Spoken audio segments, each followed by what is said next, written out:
Hi guys, কি খবৰ আপোনালোকৰ? আশা কৰো সকলো ভালে আছে। মই আৰু মাইনে আজি যাই আছো মাছ, আৰু ইয়াতে মানে বহুত মাছ ধৰি আছে মানুহবিলাকে। মই ইয়াতে বহি আছো, ইমান ৰ'দতে বহি বহি চাই আছো মাইনা আৰু মই। আৰু এইপিনে চাওক, বহুত মানুহ চাই আছে মাছ মাৰাটো। সকলো মিলি ইয়াতে মাছ ধৰিব আৰু ভাগাই লব মাছ বিলাকে।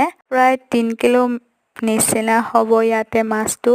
এইপিনে চাওক, মই লাই পাত কাটি আছো। আলহী আহিছে আমাৰ ঘৰত, সেইটো কাৰণে লাই পাত কাটি আছো। মাছটো বাৰু বিলাহীৰ লগত বনাম আৰু দালি বনাইছো অলৰেডি। পিনে চাওক, মই লাই পাত ভাজিম। কেৰাহীত তেল বহাই দিছো। এইপিনে আলহী আহি পাই গ'ল, চাহ বহাই দিছো। চাহটো দি দিছো আৰু আলহীটোক। এইপিনে লাই পাতটো মই ভাজি লওঁ। দি দিছো পিঁয়াজ ইয়াতে। পিঁয়াজখিনি ভালদৰে ভাজি ল'ম। ভাজি লৈ পেলাই হালধি দি দিম ইয়াতে। গোটেইখিনি ভিডিঅ'টো দিব নোৱাৰিলোঁ, সেইটো কাৰণে চৰি আজিলৈ ইমানে। Bye bye.